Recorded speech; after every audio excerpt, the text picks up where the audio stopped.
ये चारों वेद कबीर परमात्मा की ही महिमा का गुणगान कर रहे हैं कि वो समर्थ शक्ति है, वो पाप नाशक है और वो बंदी छोड़ है, काल के बंद से छुड़वा कर सतलोक ले जाने वाला है और वही पूजा के योग्य है। अब इस बात को रामानंद जी के सामने परमात्मा ने कहा। स्वामी रामानंद ब्राह्मण पंडित ने वेदों को देखा और स्वीकार किया कि आप सही कह रहे हो। हमारी तो बुद्धि खत्म कर रखी थी इस काल ने, हमें तो वेदों का कै खे भी पता नहीं था। वो भी ब्राह्मण था, उसने बात को स्वीकारा और इस बात का असर हुआ उस पर जो दुखी आत्मा था। छोटी उम्र के थे, परमात्मा उसमें लीला कर रहे थे और एक जुलाहा जाति में, और इस रामानंद जी के छक्के छुड़ा दिए तो वो पुण्य आत्मा जो ब्राह्मण दुखी था वो प्रभावित हुआ। तो फिर रामानंद ने संकेत कर दिया, भाई इनसे पूछ लो, यही आपका कल्याण कर सकते हैं, मेरे बस का नहीं। तब परमात्मा ने कहा कि इन वेदों के ज्ञान से मेरी जानकारी तो हो सकती है लेकिन मेरे पाने का विधि इसमें नहीं है। तब परमेश्वर ने कहा कि मैं तुझे दीक्षा दूंगा, मेरा नाम ले मेरे से, और नाम लेने के बाद कोई तुझे ये कहेगा तू ब्राह्मण होकर के जुलाई से नाम ले लिया, तेरे मन में हीन भावना आ गई, तेरा दूना कैर टूट जाएगा तेरे घर, या तो नाम मत ले। तो वो दुखी हो रहा था, ने बोला जी मैं तो कति मरा पड़ा हूँ और मेरा उद्धार करो मेरे मालिक। नाम ले लिया। अब जैसे आपको कनेक्शन मिल गया बिजली का, आपके पंखे मोटर ठीक है तो डूंडा उठा देगा, तो आप अपने आप को साफ सोच रखो मालिक के आने के लिए, उसमें बाधा मत बनने दो, किसी देवी देवता को आगे मत अड़ने दो कि उसने कदे छोड़ दे, वो हानि कर दे, फलान कर दे। उन्होंने तो दे ही तोड़ रखी है हमारी, सब पता आपको कितना सुख दे रखा है उन्होंने, और ना वो दे सकते, आपको दुख भी नहीं दे सकते, वो सुख भी नहीं दे सकते, क्योंकि आपके प्रारब्ध में जो लिखा वही दे सकते हैं। और ये समर्थ परमात्मा आपके प्रारब्ध में पाप को नाश कर सकता है। अभी कुछ दिनों में कल्याण हो गया उस ब्राह्मण का, दुखी का, यानी और भी अन्य सभी जातियां परमात्मा से प्रभावित हुई, सुखी हुई, गुणगान करने लगे, तो उसमें कौन पीछे रहेगा? जब पता लग गया हमारा ये कल्याण इससे होना है, तो वो बहुत सुखी हो गया। सारा परिवार ने दीक्षा ले ली और पहले बड़ा दारिद्र टोटे के अंदर दुखी था, निर्धन बहुत हो गया था, कर्जा हो गया था। परमात्मा समर्थ शक्ति जो चाहे सो कर सकते हैं। कुछ ही दिनों में उनके सब दुख निवारण हो गए और पशुपालन का काम शुरू कर दिया। कुछ ही दिनों में सारे ठाठ कर दिए, पैसा भी, कर्जा भी उतर गया। अब वो इतना सुखी हो गया, जहाँ जावे वहीं गुण गावे कि भगवान आए हैं, परमात्मा आए हैं, सब जो भी उसके संपर्क में कोई रिश्तेदार, नाती, वैसे कोई मित्र, तो वही आता है परमात्मा के पास जिसके पुण्य अधिक होते हैं। सकल पदार्थ हैं जग माही, कर्महीन नर पावत नाही। अब परमात्मा अपनी प्यारी आत्मा को जो काल ने किसी मर्यादा में बांध दी, उसको लेने के लिए शरण में कैसी कृपा करते हैं। कुछ दिनों के बाद वो ब्राह्मण जो कबीर परमेश्वर से उपदेश प्राप्त करके रामानंद जी का शिष्य था, उसको छोड़कर परमेश्वर कबीर जी से उपदेश प्राप्त करके सुखी हो गया था। अब वो कुदरती किसी कामवश, उनका रिश्तेदार भी था शारदा का, वो पहुंच गया वहां पर। अब उसने जाकर कहा शारदा से, कुशल मंगल पूछा और पूछा मिश्राणी तो बहुत कमजोर होगी, क्या बात है? तो शारदा ने कहा कि क्या बताऊं नाती, रिश्तेदार, मैं ऐसे ऐसे बहुत दुखी हूं, वर्षों से भटक रही हूं। और शारदा को ये भी पता था कि ये भी महादुखी थे, क्योंकि रिश्तेदारी की जानकारी होती है। फिर उसने पूछा शारदा ने कि तुम्हारा क्या हाल है? तुम भी बहुत दुखी थे, कई बार इकट्ठे ही कहीं एक स्थान पर जंतर मंतर के लिए जाते थे। तब उस व्यक्ति ने, परमात्मा के शिष्य ने, कबीर जी के शिष्य ने कहा कि शारदा, हमें तो भगवान मिल गए। कबीर परमेश्वर अपनी महिमा आपा बताते हुए क्या कहते हैं? पर्वत पर्वत में फिरा कारण अपने राम, राम जैसे संत मिले जिन सारे सब काम। परमात्मा के लिए ना जाने कहाँ कहाँ भटक रहे थे, और परमात्मा जैसे संत मिल गए उनसे उपदेश लेते ही सब सुख हो गए हमारे, तो भगवान जैसे संत मिले जिन सारे सब काम, तो कहते हैं उसको फिर राम कहूँ या संत कहूँ। शारदा ने सोचा भी ठीक, ये तो बहुत दुखी थे, ये भी ठीक हो गए, कहाँ से कैसे जंतर मंतर लगा तुम्हारा? शारदा ने पूछा। उस व्यक्ति ने जवाब दिया कि मैंने गुरु बना लिया, वो गुरु परमात्मा ही आए हुए हैं, और शारदा आप भी उन्हीं से उपदेश ले, दीक्षा ले लो, आपका कल्याण हो जाएगा। अब शारदा ने सोचा भी आज बात बनेगी कि ये तो ब्राह्मण है और हमारा रिश्तेदार भी है, इसने अवश्य कोई ब्राह्मण गुरु बनाया होगा, साधु संत ऋषि बनाया होगा गुरु। तो उसने पूछा कौन है आपके गुरु जी? शारदा ने पूछा। तो उस ब्राह्मण ने बताया कि मेरे गुरु जी हैं पूज्य कबीर देव जी, कबीर साहब। अब शारदा के फिर वही झटका सा लगा, करंट सा, कि वही कबीर, दुल्हा कबीर। अब वो कहने लगा उनका रिश्तेदार परमात्मा का जो शिष्य था कि शारदा, संत की जात नहीं देखनी चाहिए, उनके गुण देखो, वो परमात्मा आए हैं। अब सुन ले बात मेरी।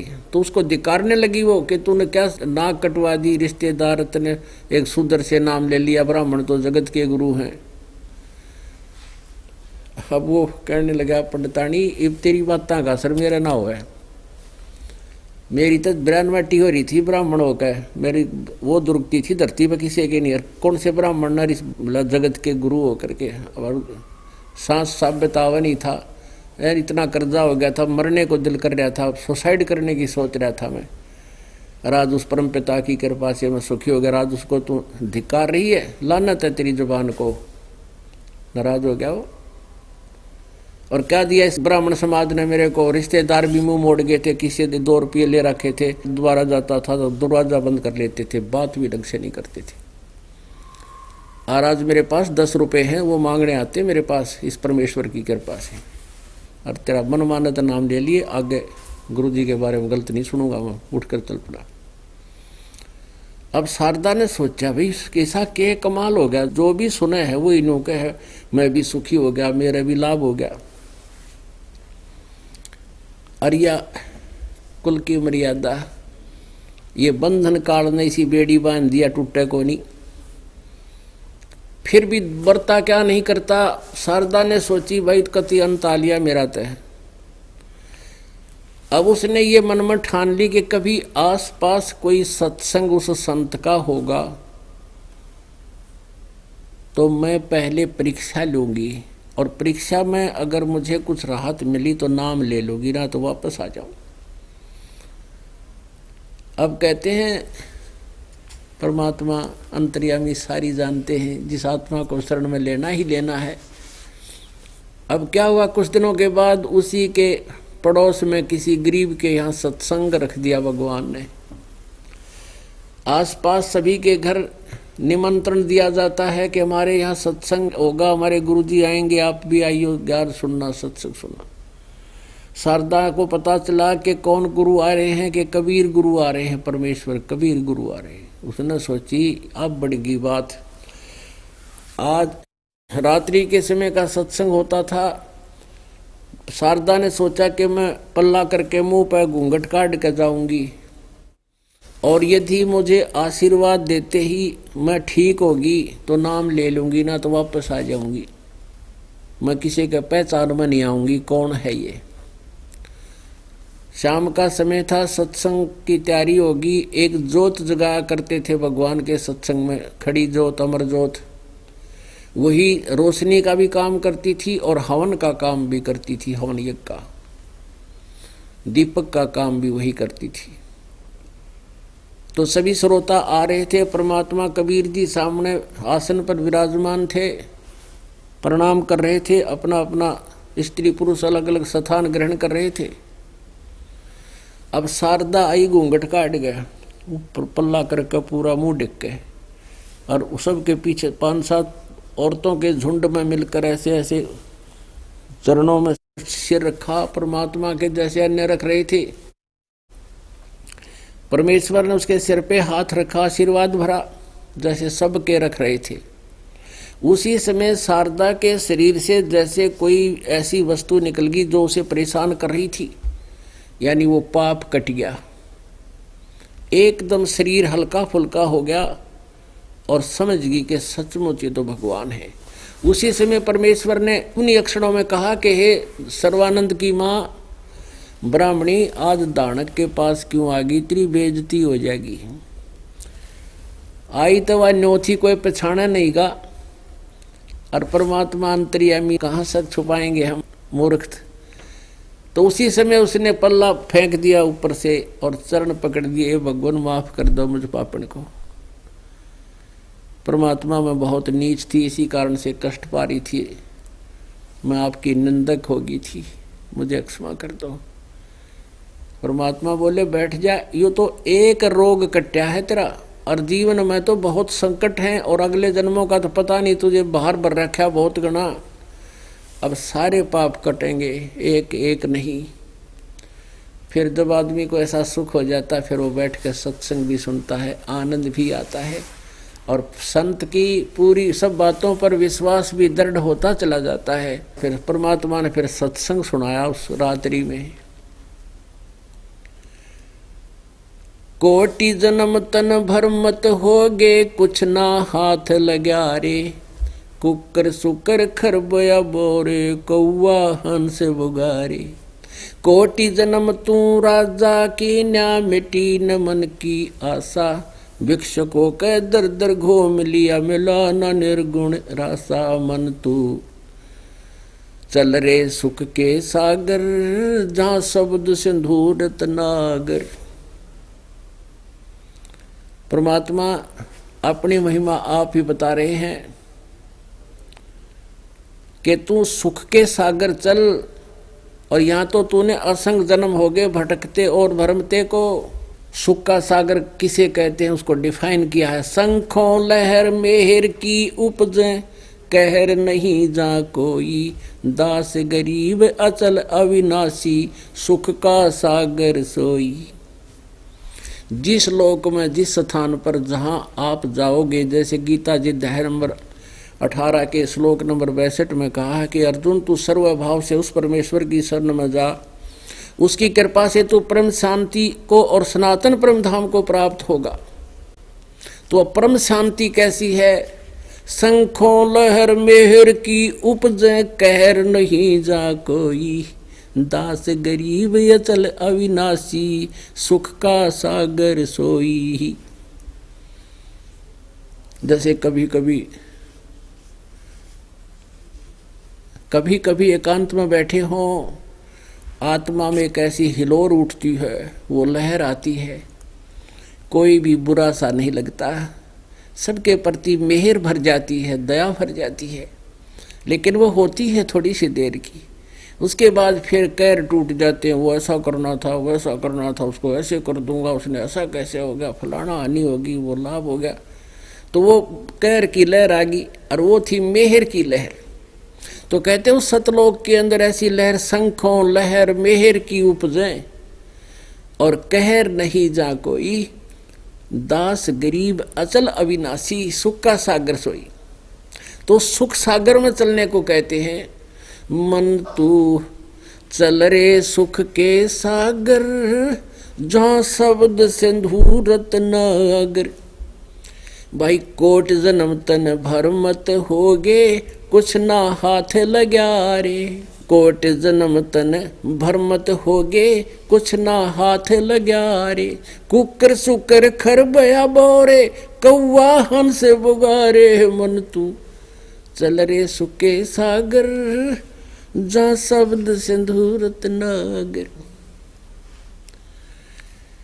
कोटि जन्म तू राजा की न्या, मिटी न मन की आशा। कोटि जन्म तू राजा की न्या, मिटी न मन की आशा। भिक्षुकों के दर दर घूम लिया, मिला ना निर्गुण रासा। मन तू चल रे सुख के सागर, जहाँ शब्द सिंधु रत्नागर। इंद्र कुबेर ईश की पदवी, ब्रह्मा वरुण धर्मराया। इंद्र कुबेर ईश की रे पदवी, ब्रह्मा वरुण धर्मराया। विष्णुनाथ के लोक को जाके तू फिर भी उल्टा आया। मन तू चल रे सुके सागर, जहां शब्द सिंधु रत्नागर।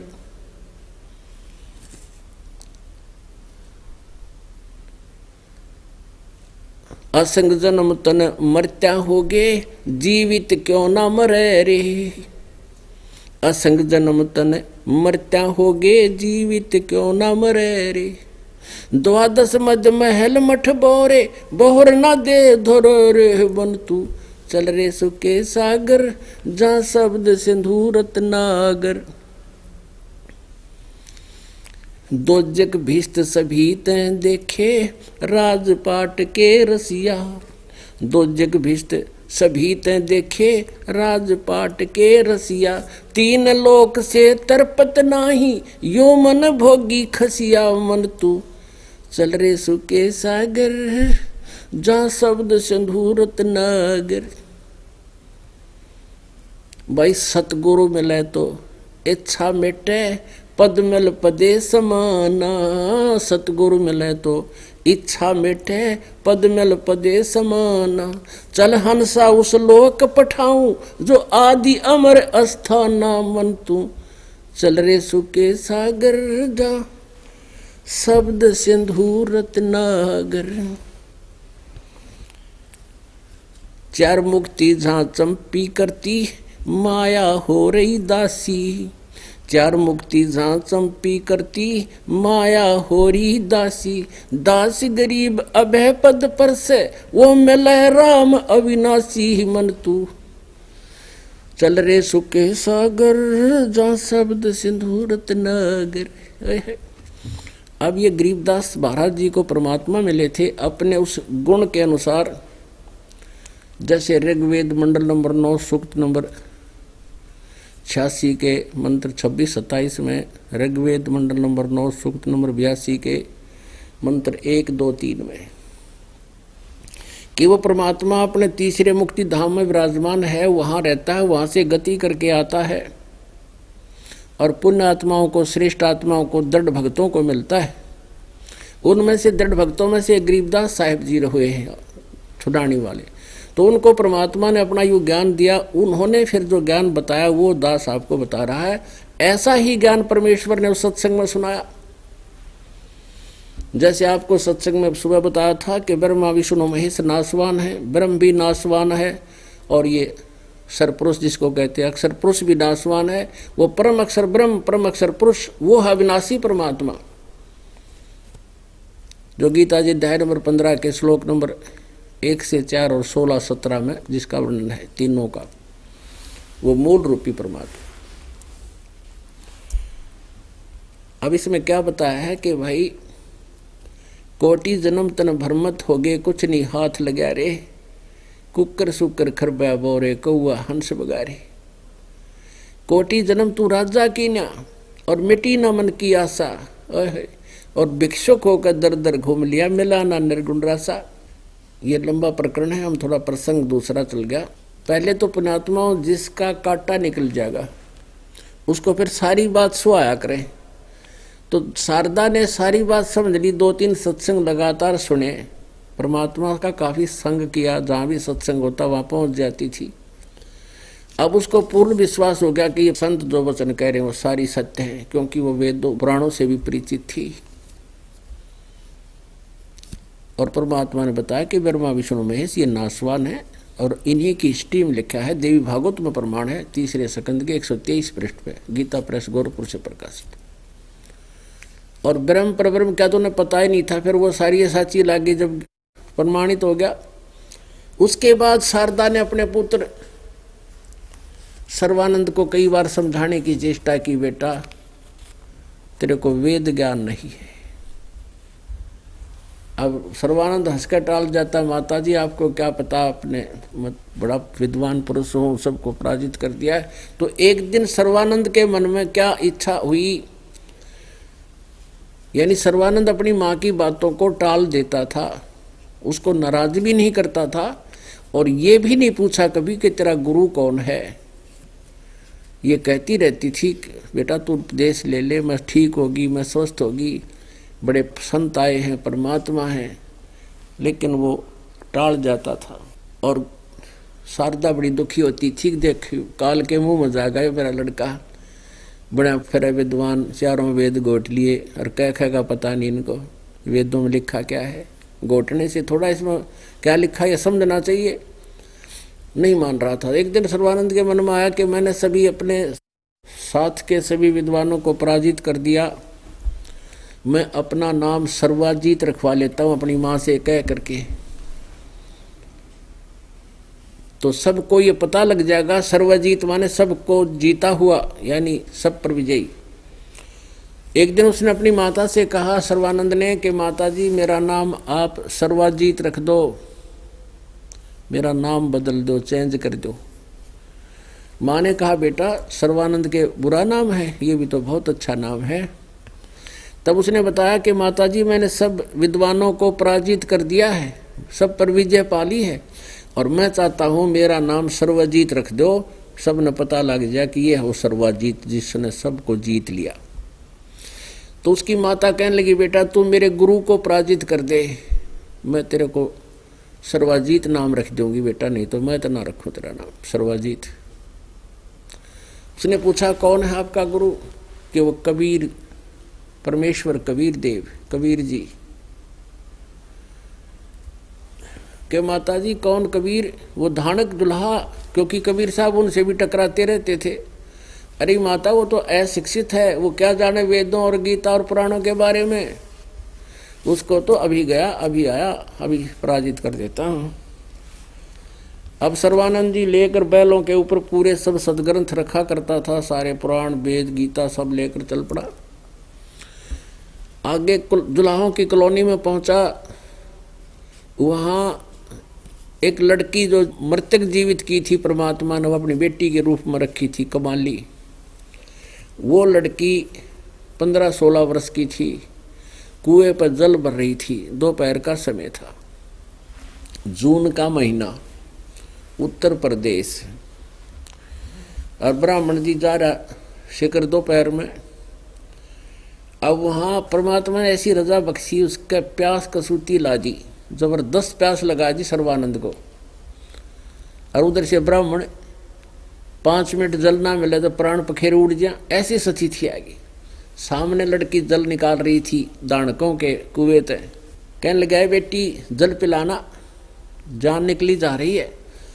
उस कमाली ने बाल्टी ला कर उसकी तरफ कर दी, उसने ऐसे करके सर्वानंद ने जल पी लिया। अब जल पी लिया, जब सोचा ये तो दानकों का कुआं था, जुलाहों का, कहीं कोई देखता तो नहीं है तुझे, ब्राह्मण शूद्रों के कुएं का पानी पी लिया। अब जुलाहों की कॉलोनी में विद्वान पंडित आ जा, सभी देखने निकल जाते, अपने घरों से बाहर देख रहे थे ये कैसे आ गए, जैसे गांव में हाथी आ जाया कर, सब देखा करो खड़े होकर। तो ऐसे देख रहे सभी जुलाहों की कॉलोनी वाले, सभी अपने चौपड़ियों से निकल कर। उसने देखा तो इज्जत का नाश हो गया।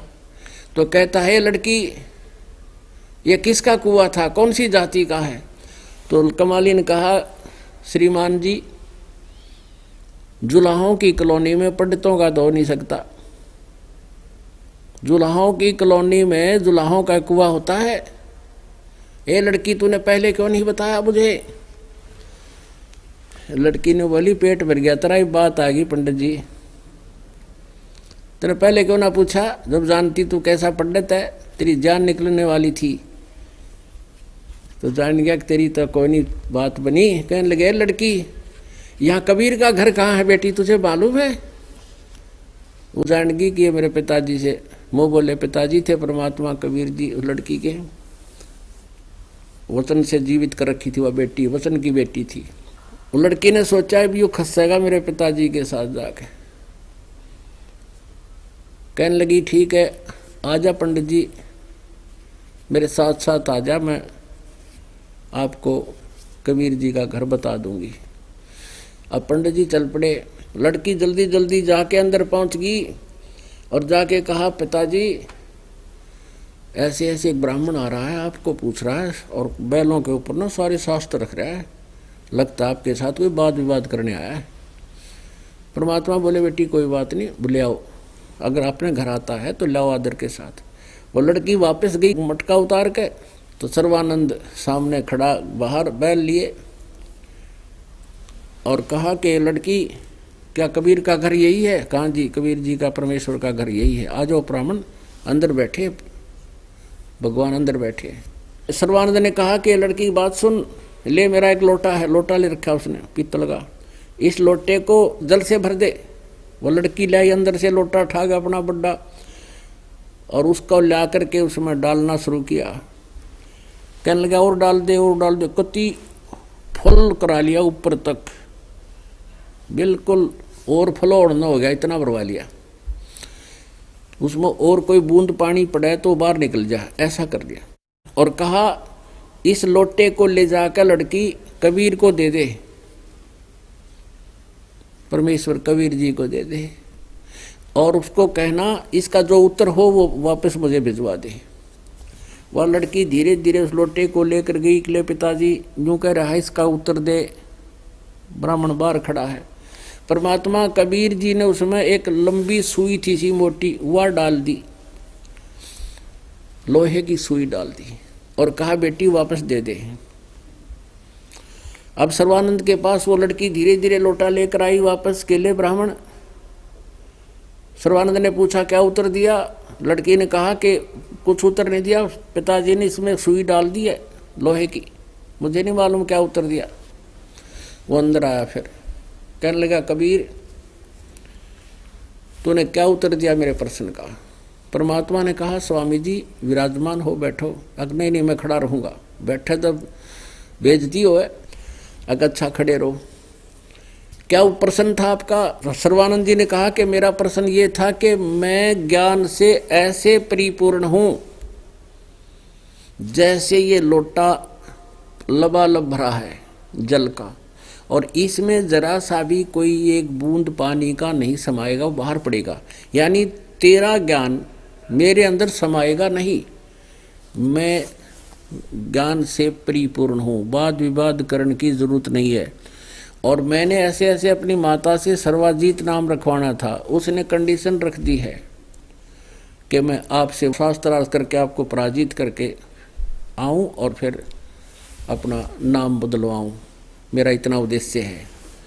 अब तेरा ज्ञान मेरे में नहीं समाएगा और मैं चारों वेदों का पुराणों का ज्ञाता हूँ, मेरा ये संदेश था तेरे को। परमेश्वर बोले मेरा उत्तर सुन ले। क्या था मेरा उत्तर? ये है कि जैसे ही तेरे लोटे में और जल डाल देते बाहर गिरता, तो मेरा ज्ञान ऐसा वजनदार है जैसे मैंने सुई डाल दी इसमें, या सुई तेरी लोटे के तली में बैठ गई, तेरा पानी बाहर निकल गया। मेरा ज्ञान ऐसा है तेरे सारे थोथे ज्ञान ने बाहर काट देगा और तेरी छाती में बैठ जाएगा जाके, वो ज्ञान है मेरा। और ज्ञान सब ज्ञानड़ी कबीर ज्ञान सो ज्ञाने, जैसे गोला तोब का भाई करता चले मैदान। अब सर्वानंद कहने लगा बोल तेरा क्या प्रश्न है? अब इतने आस पास के जो दुल्हे इकट्ठे हो गए, सारे घर से निकल निकल कर आ गए, भाई आज कबीर के ला वार्ता हो गई। कबीर साहब के साथ छेड़छाड़ रखा करते इन ब्राह्मणों से, परमात्मा बार बार छेड़ते थे, सबको वार्ताएं होती थी। तो देखने आगे सब खड़े हो गए, चारों तरफ बैठ गए। अब परमेश्वर ने कहा कि मैं प्रश्न करता हूं, उत्तर दे महात्मा जी विद्वान पुरुष, कि कौन ब्रह्मा का पिता है, कौन विष्णु की माँ और कौन शंकर का दादा है, हमको दे बता। अब सर्वानंद कहता है ये तो अजर व अमर है, इनके कोई माता पिता नहीं है, सर्वेश्वर है, महेश्वर है, अजन्मा है, ये सर्वशक्तिमान है। देखो रे लोगों इसकी अकल मारी गई है, ये ब्रह्मा विष्णु महेश के माता पिता बता रहा है। तब परमेश्वर ने कहा सर्वानंद आप शास्त्रार्थ करने आए हो तो शास्त्रों का आधार मानो। हाँ जी बोलो। कि देवी पुराण निकालो और तीसरा सकंद निकालो, शिव पुराण निकालो, रुद्र संहिता निकालो और देखो उसमें क्या लिखा है। ये नासवान है, इनकी जन्म मृत्यु होती है, दुर्गा इनकी माता है, ज्योत स्वरूपी निरंजन, ये काल इनका पिता है।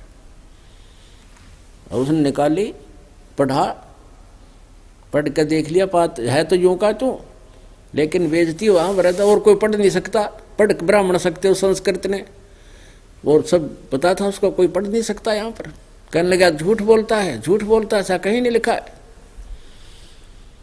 और फिर और संस्कृत शुरू कर दी, कोई घोट रखे थे, कोई उपनिषद, संस्कृत में बोलता रहा, डटा नहीं डटा। तो उसमें सारे अनपढ़ दुलाए बैठे, बोले बाले, और वो संस्कृत बोला, और सभी दुलावन ताली पीट दी, वाह सर्वानंद, वाह सर्वानंद, जीत गया, जीत गया, जीत गया। जो संस्कृत बोला वो जीत गया। अब ऐसे हार जीत होती थी विद्वानों की, अविद्वानों की प्रशंसा से। अब उन जुलाहों ने पता नहीं वो संस्कृत में बोल रहे के है, और उसकी प्रशंसा कर दी। तो कबीर साहब बोले भाई ठीक है, मैं हार गया तो जीत गया, बताओ और क्या चाहता है। सर्वानंद बोला ऐसे नहीं, लिख कर दे दे। अब सर्वानंद ने तो ऐसा काम कर दिया जैसे एक किसान का लड़का पढ़ा करता था 6ठी 7वीं में। उसमें हमारे पुराने समय में इंग्लिश जो है 6ठी कक्षा से लगती थी, अंग्रेजी 6ठी कक्षा से पढ़ने लगते थे बच्चे। तो एक दिन रविवार के दिन वो अपने पिता के साथ खेतों में बैलगाड़ी में बैठा जा रहा था। आगे से एक अंग्रेज अधिकारी आ गया, कार ले रखी थी उसने, कोई रास्ता भूल गया था, उसने हाथ रोक दिया, किसान ने बैलगाड़ी रोक दी। उसने अंग्रेजी में पूछा भी मैंने उस गांव को जाना है, क्या मैं ठीक जा रहा हूं? तो किसान ने कहा कि बेटा, अपने पुत्र से कि बेटा ये अपनी टोर दिखावा इंग्लिश बोल के, अंग्रेजी तो भी तो जानता है ना, सुना दे बोल के कि हमें भी आती है अंग्रेजी। उस लड़के ने सिक लीव सुना दी, छुट्टी के लिए प्रार्थना पत्र। अब वो अंग्रेज तो पूछ रहा था गांव का रास्ता, और वो किसान का लड़का सुना रहा है sick leave to the headmaster, I beg to say that I cannot come to school, please grant me 1 day leave, yours faithfully. अब उस अंग्रेज ने माथे माथ मारा कि पूछता रहा हूँ रास्ता, वे ऑफ विलेज, और सुना रहा सिक लीव, माथे मारा, मूर्खा बाला पड़ गया, वो चल पड़ा।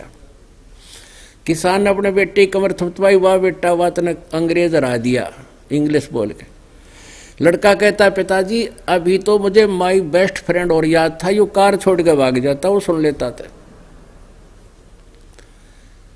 तो ऐसा था वो सर्वानंद। परमात्मा प्रश्न कर रहे हैं, ब्रह्मा विष्णु महेश के माता पिता बता, और वो सुना रहा है सिक लीव, और उसी को शाबाशी मिल गई, वाह वाह वाह सर्वानंद जीत गया, वाह सर्वानंद जी।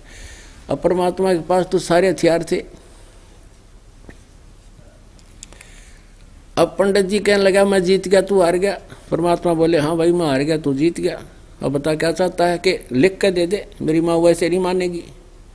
परमेश्वर ने कहा भी मैं तो अक्षर ज्ञान है नहीं, मैं अनपढ़ हूँ, तू लिख ले, अंगूठा ला दूंगा। सर्वानंद ने लिख लिया। सर्वानंद शास्त्रार्थ में जीत गया, कबीर साहब पराजित हुआ, और नीचे अंगूठा लगा दिया कबीर साहब का, चल पड़ा। आके अपनी माँ से कहने लगा ले माता, उसने जाते हाथ मान ली मेरे सामने, ये लिख के दे दिया। माता ने कहा बेटा पढ़ के सुना क्या लिखा है इसमें। उसमें क्या लिखा पाया कि शास्त्रार्थ में सर्वानंद हार गया, कबीर साहब विजयी हुए। अब उसकी माँ ने कहा अरे तू हार का है तो कहता नहीं माता जी मेरे लिखने में गलती रह गया, फिर लिखवा के लाता हूँ। फिर लिखवा के ला, दूसरी बार फिर गया लिखवा लिया, लिखवा के सही लावे, वहाँ का पढ़े उल्टा पावे। सर्वानंद हार गया, कबीर साहब जीत गए। अब सच्चाई तो थी आए। उसकी माँ बोली रे तू नींद में है क्या? कहा माँ मैं नींद में हूँ, अब के लिख के लाऊंगा ठीक। और फिर लिख के लाया, वही लिख के तो ठीक ही लाया था, कोई बालक थोड़ा ही था वो। और आके उसने सोचा कि बिजली पड़े है, माँ के पास जाते ही ये उलट सुलट हो जाए। उस घर में प्रवेश करते करते उस पर नजर नहीं हटाई। माता जी सुनाऊं सुनाऊं। कहा भाई सुना। वो सुनाने लगे, वो अक्षर चेंज हो गया, उसकी आँखें का गए, वो तो मुंह खुला का खुला रह गया। उसकी माँ बोली रे बोलता कोई ना, पढ़े। बैठ गया नो का नो। वो तो एकदम अचंभित हो गया कि वो तो पहले तो सोचा था गलती लगी हो शायद मेरे, तो आँखा का आगे उलट पुलट होते दिखे, पेट पकड़ के बैठ गया, कलेजा पकड़ लिया। उसकी माँ बोली रे क्या हो गया बेटा बोल, वो तो है विद्वान है। तब उसका पसीना आ गया, पानी पिया एक गिलास खूब, और तब उसकी माँ बोली बेटा भगवान आ रहे हैं वह, और तेरा कल्याण हो जाए बेटा, मेरी आत्मा रो रही है काफ़ी दिनों से, तेने क्या खाएगा पता नहीं वेदों और गीता और पुराणों का, हर विद्वान पाक रह क्यों दुनिया को भ्रमित किए बैठा। सिर पकड़ के बैठ गया और ने बोला माता जी सही कह रहे हो आप, वो तो विद्वान के वो तो भगवान आ रहे हैं माता, सारे वेदों सदग्रंथों को जानते हैं, लेकिन मैं अपने अभिमान वश मान नहीं रहा था माता जी। आज इस लीला ने मेरा जो है न भ्रम तोड़ दिया, और माता मुझे उपदेश दिला दो, मुझे शर्म लगेगी अकेले के जाते हैं, आप मुझे साथ ले चलो। अब सर्वानंद को उसकी माँ लेकर गई, गुरुदेव के चरणों में डाल दिया, बेटा मेरी आत्मा खुश हो जाएगी, तेरा कल्याण हो जाएगा, नाम ले लिया। अब उसके बाद बाकी ब्राह्मण वर्ग उस सर्वानंद के विरोधी हो गए, तन तन नाक कटवा दी, इसको जाते घेर दो, देख काल के दूतों का कैसा खेल। लेकिन सर्वानंद नहीं मान्या उनकी, ना उनकी माँ मानी, जाते गए कित्तत घेर दो हमने, अब तो भगवान मिल गया। तो परमात्मा कहते समझा है तो सर दर पाऊं और नहीं रे सदा। बोलो सतगुरुदेव सत साहिब।